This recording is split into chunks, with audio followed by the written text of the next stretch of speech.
Welcome to Read by the Author, Season 3, Episode 11. Tonight I am continuing reading Time Anomaly with Chapter 26. So let's dive into the story. 26. Will and Won't. I rushed back to camp, Nguyen a short ways behind me. I was practicing some pretty impressive repression skills. Of all that Nguyen had just revealed, only a single thing had truly sunk in. If I bonded with Heru in this time, bonding withdrawals wouldn't kill him when I left. We could have this much more time together. I could really share part of Marcus's ancient past with him, and when I returned to my own time, I could unblock his memories of us now, and together we could revel in the experiences we had shared millennia ago. And we're going to have children. Twins. Nope, I definitely wasn't ready to deal with that little revelation yet. Absolutely, definitely not. I was ready to think about anything but that. What I needed was to find Heru. I was resolved to finally tell him the truth, to finally confess everything about where I came from, who I was, and who he was to me. His tent was my first stop, closely followed by the one I shared with Denai and the other two priestesses who had chosen to accompany me to the oasis, which was sandwiched between Heru's and Nguyen's tents. Both were empty, so I wandered from tiny cookfire to tiny cookfire. There were only 3 of them, each manned by cooks under Henny's guidance, but Heru wasn't posted around any of them. Frustrated, I headed for the edge of camp, intending to walk a circle around the perimeter to see if I could spot him among the limestone cliffs and sand dunes surrounding us. But I didn't spot him. I heard him. His voice lured me in, harsh and clipped, and though I couldn't understand his words, I could hear how impassioned he was. I followed the sound toward a lopsided monolith near the rock outcropping, and when I saw him, with her on the other side of the monolith, I froze. Ankhesenpepi's back was to the tall stone, and Heru's body was flush against hers, his hand gripping her neck and his face mere inches from hers. I wanted to scream, to shout for him to release her, to will her into non-existence. I needed, with every fiber of my being, to warn her off him, to claim him, just as I had done in my own time. But this wasn't my own time. I clenched my hands into fists, my nails digging into my palms, and I kept just this side of losing control. A desert wind picked up around me, gusting in their direction. Heru snapped his head my way, and suddenly I was a deer and his eyes were headlights, and I had to run, to escape if I was going to have any chance of surviving some imminent collision.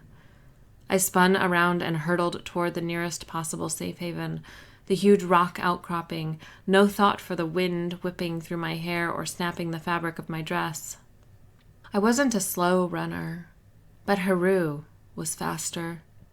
If Nguyen hadn't reset the block cutting off my access to his chute, I could have jumped to any place I desired, but he had reset the block, and I was just me, Lex, Nezarette, and all I could do was run.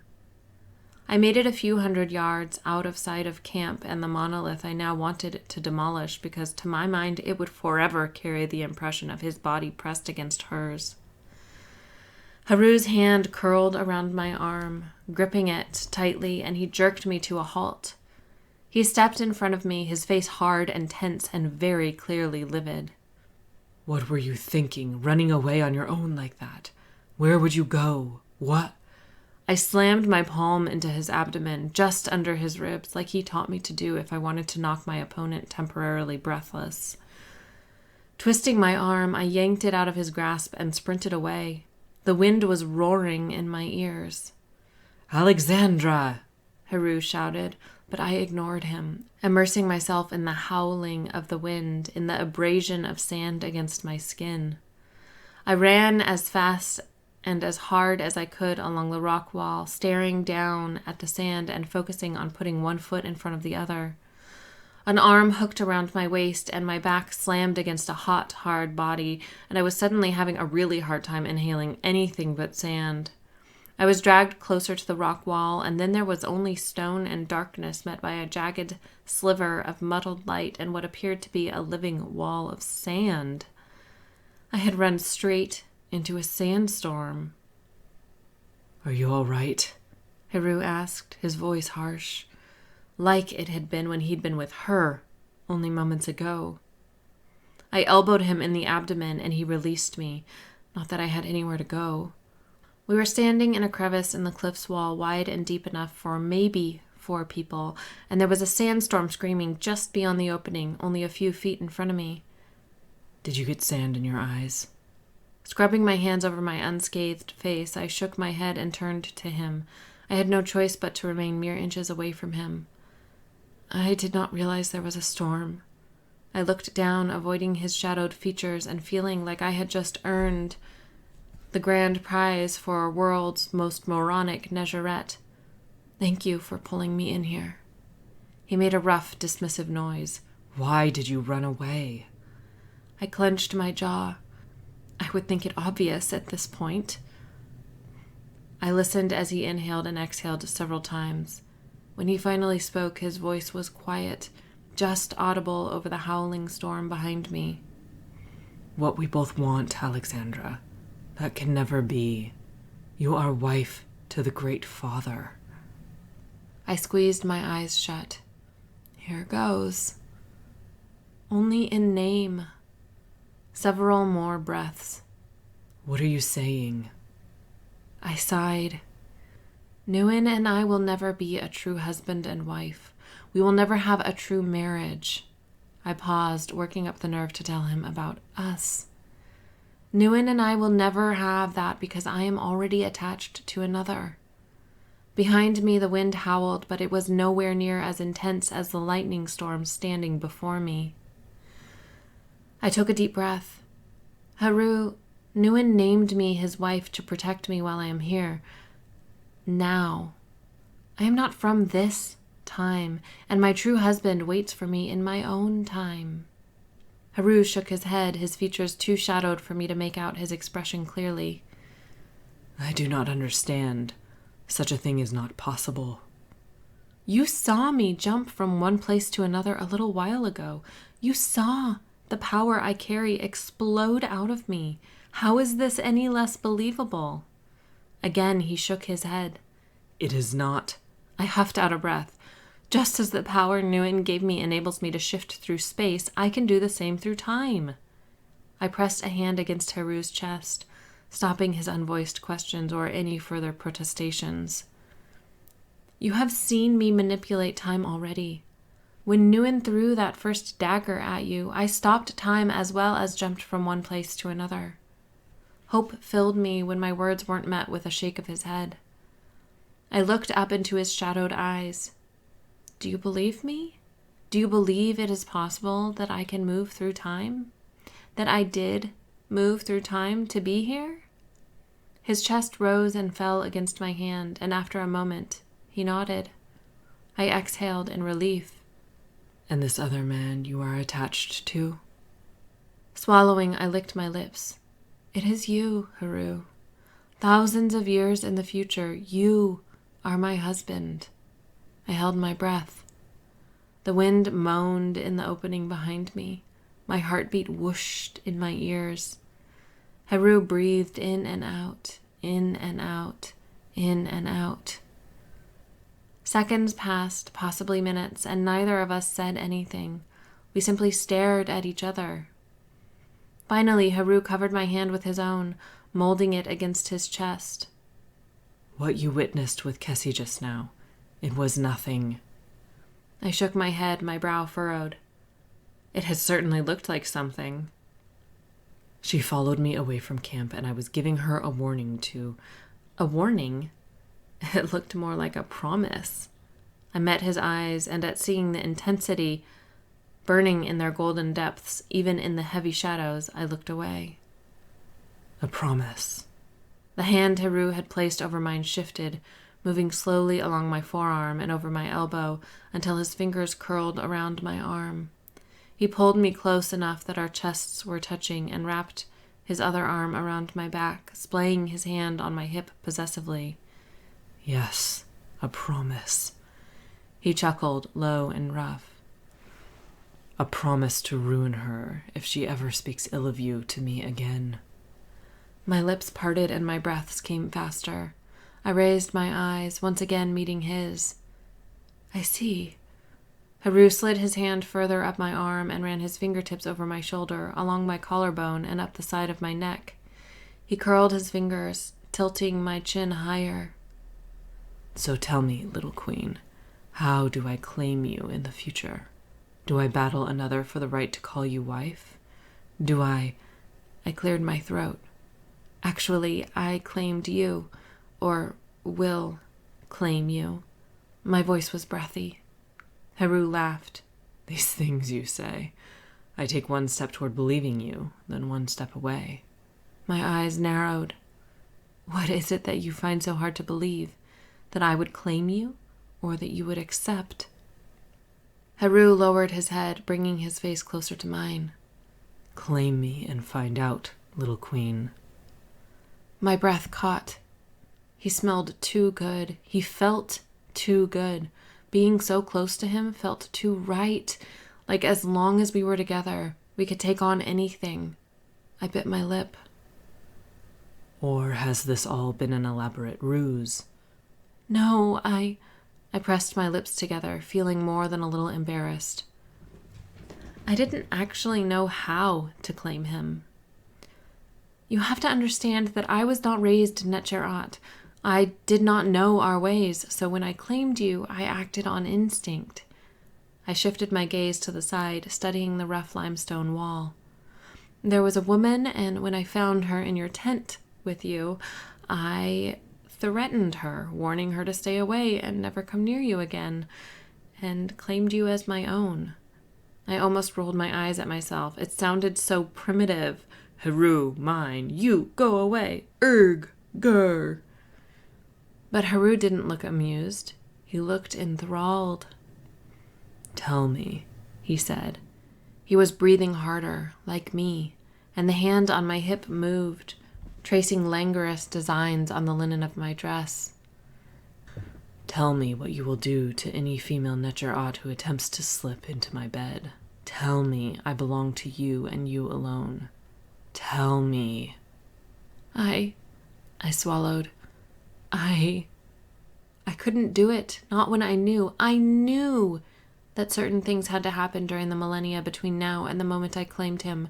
Certain people had to be born to him and other women, people like Nephi, who would one day save his life. Biting my lip, I shook my head, my eyes stinging. You do not understand. I cannot. Then I will, because I cannot bear this agony any longer, he said as he leaned in closer. He brushed his lips along my jaw ever so slowly before pressing his cheek against mine. I will gut any man who even attempts to lay with you. I will tear him apart because you are mine. His breath was hot against my ear. What say you, Alexandra? Do you accept my claim, or will we be strangers from this day forward? My heart felt so full, beat so fast. I was fairly certain it was about to explode. I accept your claim, I whispered. In any time, in any place, I would always accept this man. I might not get to keep him forever, but I would be his for as long as I was in this time. His lips traced the hollow below my cheekbone, and I closed my eyes, basking in the glow of sensation such a gentle touch elicited. A sweet ache swelled low in my abdomen, and I moved my hands to his sides and pressed my body against his, needing to be as close to him as possible. Heru. His mouth covered mine, and I moaned as I opened up to him. It was our first kiss for him, and about our millionth for me, but everything felt brand new. I was beginning to think that everything between us would always feel brand new. His tongue caressed mine with a slow, sensual promise, and his hands encased the back of my head, allowing him to maintain control of the intensity of the kiss. His lips, his hands, his sounds. Oh God, his sounds. all contained subtle demand, a slow burn that could so easily spread into a roaring inferno of desire. I wanted more. I wanted everything his kiss was promising, but I didn't want to wait. I wanted to be claimed by him, bonded to him, joined with him. I wanted to feel whole again, because kissing him, feeling my body flush against his, made me realize that I had been a fractured being since the moment I arrived in this time. I no longer had the luxury of existing as just me, a single entity, but was part of something greater, us. I needed to feel us again. Moving my hands down the outsides of his thighs, I started gathering up his kilt. I could feel him, so swollen and needy under that fabric, and at that moment, removing that barrier was the single most important thing. He sucked in a breath when I finally found him, when my fingers finally encircled him. His hand was suddenly wrapped around my wrist, preventing my hand from moving, and his other clasped the back of my neck. He broke the kiss, his breaths hard and heavy.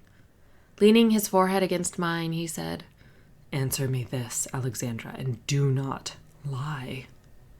I pulled back, searching his eyes and shaking my head. Answer what? I didn't understand his sudden mood shift. He was still pulsing with desire. We both were. But there was something else, an underlying current of accusation, of anger. "In the future, are we bondmates as well?"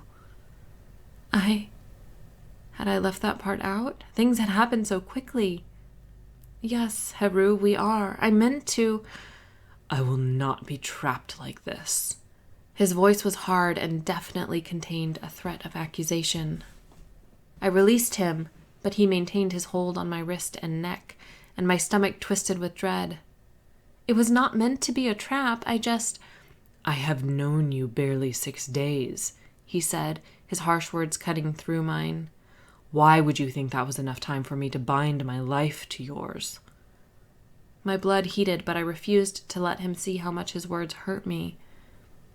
Keeping my expression blank and staring into his smoldering eyes, I said, "Remember that I have known you for much longer than that. I was not thinking.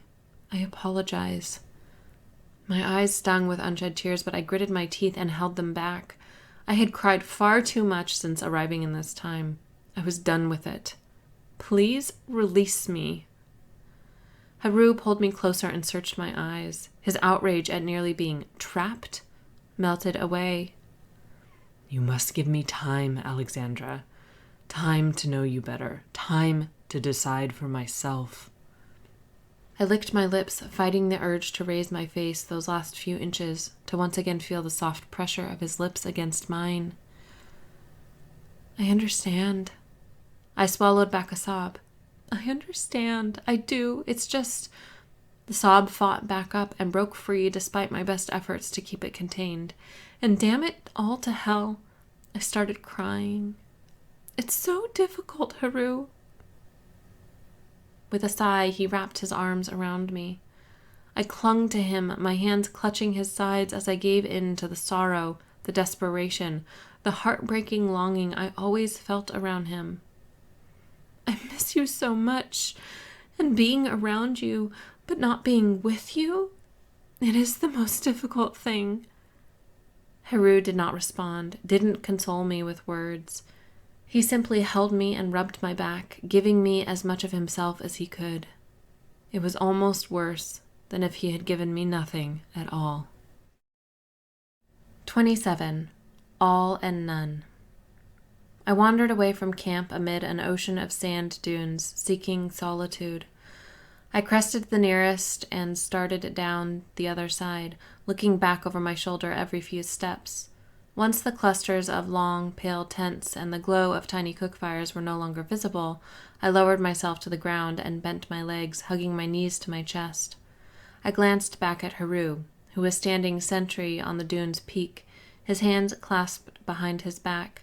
His attention was everywhere, listening, watching, waiting for some imminent attack I didn't think would ever come. "There is nobody but our people out here," I said with a sigh. "I think you can leave me alone for a short while, at least."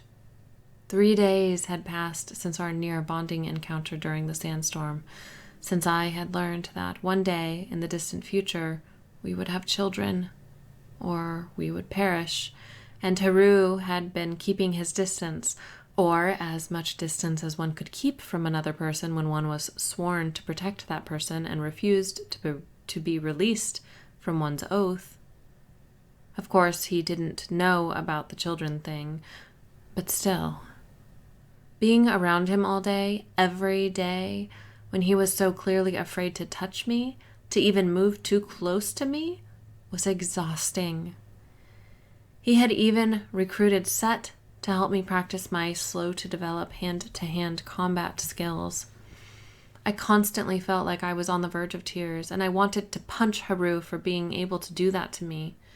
I had never been a crier, not until I met him. Healthy, Lex, that's really, really healthy. But honestly, most of those tears had been caused by a pep set, and Heru's presence had merely been a coincidence. Even my current situation could be laid at a pep set's feet. Thinking that made me feel a little better. Well, Heru, if you insist on remaining, at least come sit with me. It makes me nervous to have you standing there. I am watching over you. Perhaps, but you also might be making silly faces at the back of my head, or... His lips quirked. I have not, and I would not. I swear it, little queen. It was the first time he had called me that, and it was the first time he had called me that since the sandstorm. I smiled weakly. Come sit with me, Heru, please. He relaxed his stance and released his hands, letting them hang at his sides as he started down the sandy slope toward me. He sat on my right, keeping a few inches between our hips, and stretched his legs out in front of him. The distance made my heart clench, just a bit. Taking a deep breath, I forced myself to smile, and turned my face up to gaze at the night sky. It was so different than the one I was used to, dimmed by city lights and viewed through a haze of pollution. This ancient, pristine night sky stole my breath every single time I saw it. The stars were brilliant and too many, bleeding together like freckles over too much time in the sun. And then there was the Milky Way, sweeping across the sky in a nebulous arc. According to one ancient Egyptian creation myth, the goddess Nut would swallow the sun, Ra, every evening and give birth to him the following morning. Over and over again. I had read in a book once that the ancients believed the arc of the Milky Way to be Nut's body, arching over the earth, sheltering us all while we waited for Ra to be reborn. Does it give you peace? Heru asked. Staring into the heavens. He cleared his throat. You do it so often, I can only assume it brings you some manner of peace to see something familiar in a place that is clearly so strange to you. I raised my eyebrows and looked at him, taking in the sharp angles and hard planes of his face, the silvery sheen of starlight in his eyes, the lush curve of his lips. I see something familiar every time I am around you. The words were out before I could stop them. Heru frowned and averted his gaze. But seeing me does not bring you peace. Perhaps not, but it does keep me alive and healthy. I hugged my knees more tightly. Heru was silent for a long time. This will make me sound quite dense, but I have to admit I did not consider that you would be suffering from bonding withdrawals were you to be away from me for too long. He shook his head. I cannot imagine what that must be like. No, I said, you cannot. And to ease the sharp edge to my words, I offered him a smile, albeit a sad one. But one day you will understand. Heru's eyebrows drew together, though he didn't respond. I returned my attention to the stars. Do they bring you peace? They trouble me. Surprised, I lowered my eyes to him again. He wasn't looking up at the sky, but at me. I do not understand them, he said, and things I do not understand trouble me. I wasn't sure if he was talking about the stars anymore. Swallowing, I forced myself to look away. I lay back on the sandy slope and stared up at a scene more beautiful than any piece of art. In time, people will come to understand the stars better, and then they will start to explore them, much as they will explore every part of this world. Explore the heavens. I could see him out of the corner of my eye, staring down at me while I gazed up at the night sky. How could we explore something that is not of this world? Because it is of this universe, I said, laughing softly to myself. To be the one teaching him something, it was pretty damn fun. The stars they are like our sun for the most part, huge orbs of burning gas, but some are like our own world, with lands and seas, and others are giant balls of ice, and others are... Glancing at him, I felt a flush spread up my cheeks and down to my chest. Sorry, I got a little carried away. Heru merely continued to smile his small, secret smile and stare down at me. I sat up. That probably did not make any sense anyway. An astronomer I am not. He tilted his head to the side. What is astronomer? I guess you could say it is a person whose job is to study the heavens. Why would anybody make this their job? For what purpose? To learn? To understand? I shrugged. I suppose it serves the same purpose as what I do in my time. Uncover what ancient people left behind. Artifacts, ruins, their bodies. To understand them better. And what do you call someone who does what you do? An archaeologist. The corner of Heru's mouth twitched. So even though you were unaware of our people, that you might one day be able to view times long past in the aught, you found your own way to peer into the past. His eyes squinted as he smiled. You intrigue me so very much, little queen.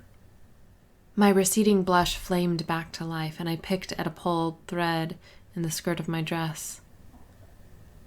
I would like to hear more about these other worlds that are like our own. My gaze snapped to his. Really? He nodded. Okay. I curled my legs under me so I was kneeling, facing him, and started drawing in the sand between us. So, this is the sun, and...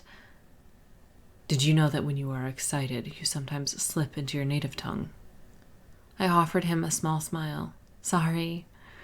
Returning to my drawing in the sand, I told him about the solar system, providing those details I could about each planet and some of the moons.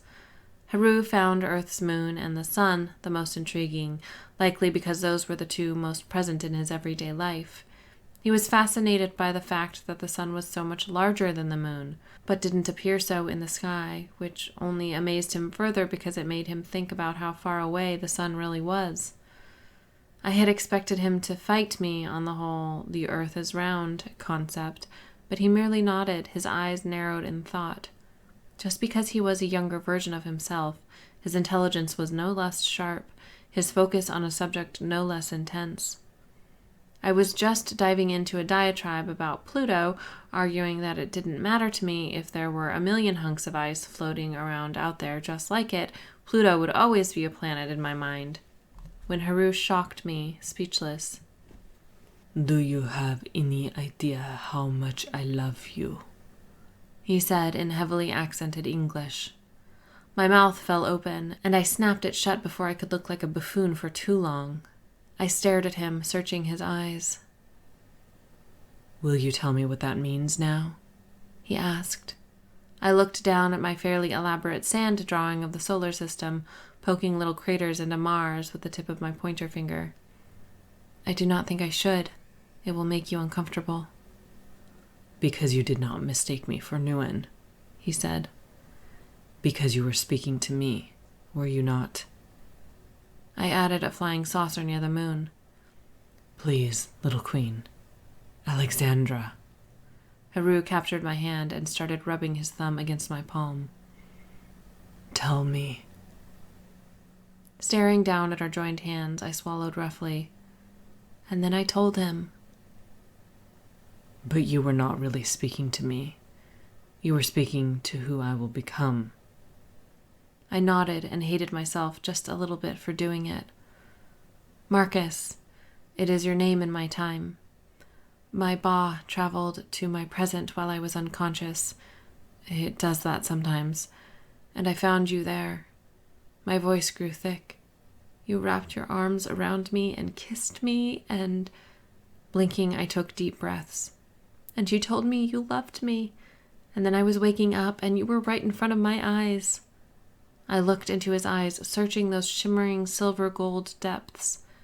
I said it to Marcus and to you, and to every version of you between then and now. I think that if I were him, Heru smiled ruefully, which I am, what would upset me the most about this situation would be not knowing what you were going through, not being able to do things like this, to sit and stare at the stars or know what you were doing all day. Even now, even unbonded, it pains me to think of... He clenched his jaw. The thought of not knowing. I think that would be utter misery. I shook my head, heart swollen with hope, despite my mind not entirely understanding his point. What are you suggesting? Why not leave something behind for me to find in the future? A record of your time here. It will give you something to do once we are at the oasis, other than training with Nguyen and with Set, Nakure, and me, of course. My lips parted and I grinned. I think that is a wonderful idea. My excitement was short-lived and I bit my lip, feeling the need to keep our budding proto-relationship based on honesty. I gave his hand a squeeze. I have to tell you something, but I need you to promise to listen, to not say anything until I am finished. Heru eyed me, his expression contemplative.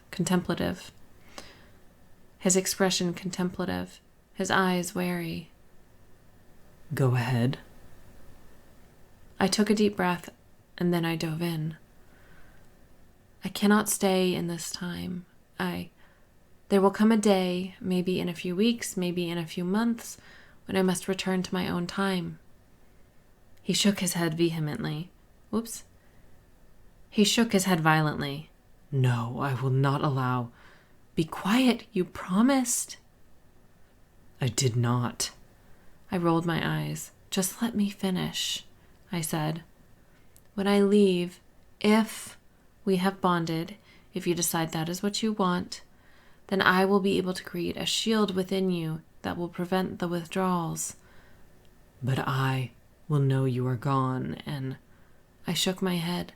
No, Heru, you will not know, because I will lock those memories away in your mind. He withdrew his hand from mine. I see. He seemed on the cusp of saying more, but instead he pushed off the sand and stood. His sudden distance, sudden coldness, shredded my heart. Heru, let us return. I sucked in a breath to protest further, but exhaled instead of saying anything. Deflating, I stood and walked back with Heru to camp. Neither of us uttered another word. Part 5. Netjar Oasis, present day. So this is Kat's perspective. 28. Seek and hide. So it's true then, you were there when Nguyen died, I said to Aset during one of my How to Be a Real Nezarette lessons. The blood running through my veins felt as electrified as it did when I was around Carson. For nearly a week, we'd been camped beside the jagged, sand-swept rocky lumps that had supposedly been part of the Netjar Oasis thousands of years ago, and I had finally worked up the nerve to ask Aset if she'd been at the oasis when Nguyen died and the whole place collapsed in on itself. Or so legend said. Aset smiled, making her cheeks rounder, which only made her prettier. She was one of those gorgeous people who I just couldn't hate, even though I really wanted to. I mean, really, who looks like that? Because she was just too effing nice. I supposed it made sense that she would be perfect looking since she was Marcus's twin sister and all, and really nobody could deny that he was drool-worthy to the nth degree. I also supposed that Marcus must have missed out on the nice gene, or maybe Aset stole his. I was there, here, in the oasis, Aset said, but I was not present for the Great Father's death, no. She was sitting across from me at the top of a sand dune near camp, her legs crossed and her hands clasped in her lap. Are you ready to try again? I bit my lip. I really wanted to ask her more questions. Are the legends true? Was the oasis home to a city made of crystal? Did the whole thing collapse when Nguyen died? Is that why it looks like a big old pile of rubble? But I was practicing using restraint, hoping doing so would make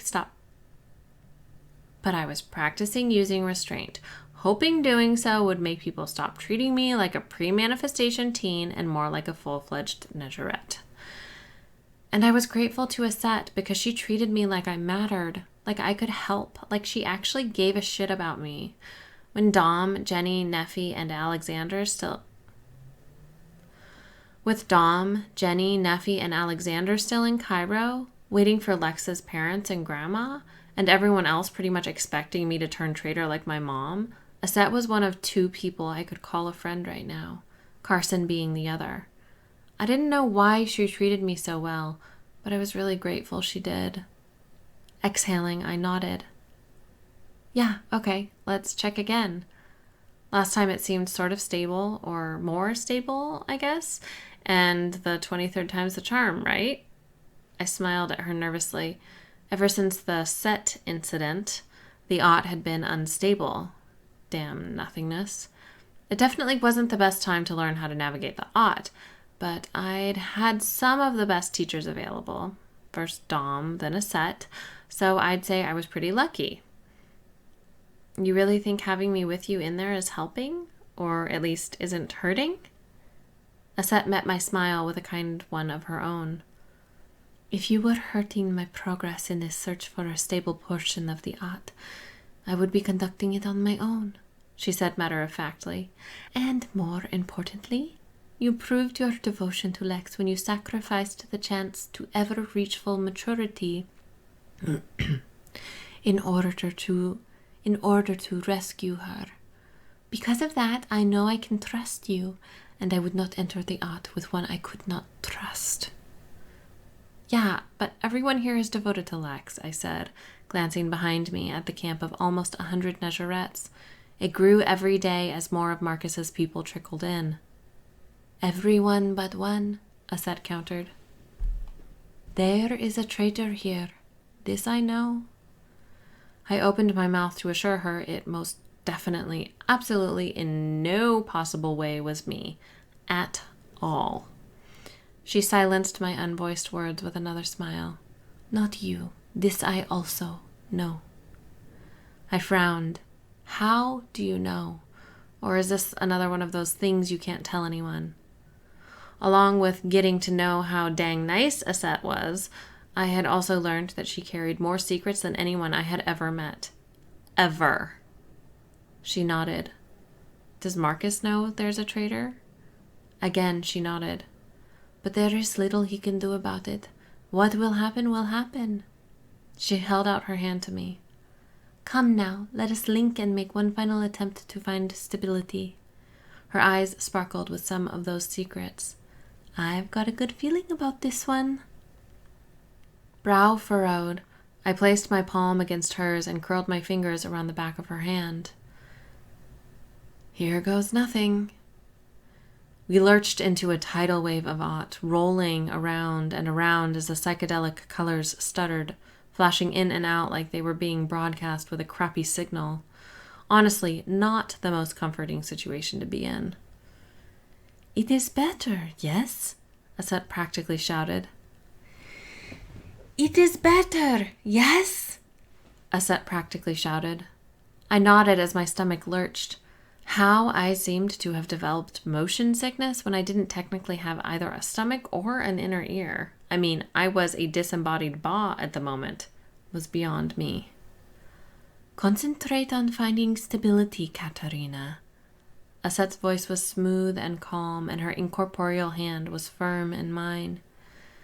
Think only about finding the nearest pocket of stability.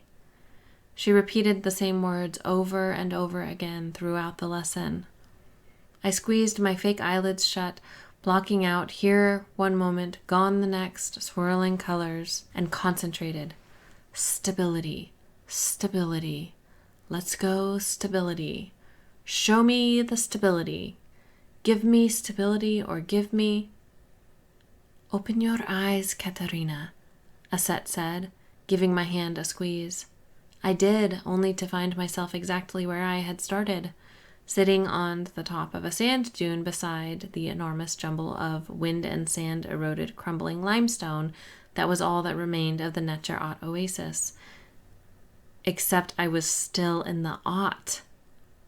We've done it, she grinned. We've finally found a bubble of stability. I stared around at the pristine, unwavering scene for all of 2 seconds, then released Aset's hand, jumped up to my feet, and started dancing around with hops and kicks and flailing arms and possibly a few stumbles. We did it, we did it, we did it, I sang over and over again. Not even Marcus had been able to enter a stable portion of the Ot since we had arrived at the oasis. It was like this place in particular was even more affected by the unpredictable nothingness in the Ot than everywhere else was. Like it was the Bermuda Triangle of the Ot. Yes, we were lucky, Aset said as she stood and brushed off her pants. She started down the dune. Come along, Katarina. We don't know how long this pocket will last, and who knows when we'll get another shot. I jogged down the slope to catch up with her, having a much easier time moving across the sand now that it was locked in place in an echo, making it more like concrete. Oh my God, can you imagine Marcus's face when we tell him we found a stable spot? Can you? I clapped my hands, giggling and cackling, then linked my arm with Aset's and picked up the pace, pulling her at a part walk, part jog to the edge of the rocky rubble that had once been the Netjar oasis. Aset slipped her arm free from mine and, once again, clasped my hand. Whatever you do, Katarina, do not let go. There was a distinct thread of warning in her voice, making me uneasy. Linked as we are, it should be much easier to maintain this pocket of stability, now that we've actually found one, until we can find what we're looking for. We're looking for something? This was news to me. I thought it was just another lesson in how to use my new powers. What are we looking for?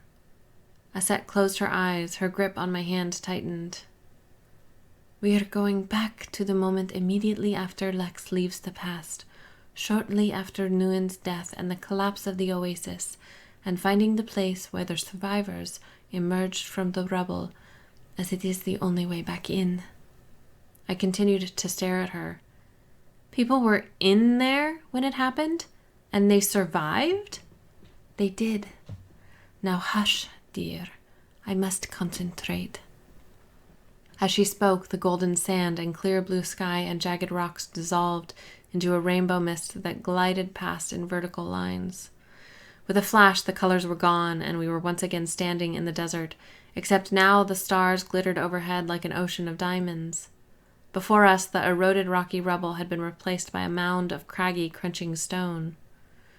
A short ways away on the right, there was an arched opening in the mass of limestone, like the mouth of a tunnel, and covering the opening completely was an opaque, almost shimmering slab of... Well, I didn't actually know what it was, but it was definitely acting as a door, blocking the tunnel. And there, Katarina, is our way into the oasis, Aset said. Once again, the colors of the yacht surrounded us, and when they flickered away, we were back to standing before the eroded, sand-covered rocks in the present time. Aset moved closer to the general location of the opalescent door, but all that was there now was a patch of sand in front of a tallish boulder. The echo started to flicker, and both Aset and I stared around as it faded away into nothingness. We lost it. Aset turned bright eyes on me, and her lips spread into a victorious grin. It doesn't matter. I found what I was looking for. All right, that is it for tonight. I will be back next week to continue with chapter 29 of Time Anomaly. Thanks for listening. Until next week, happy reading.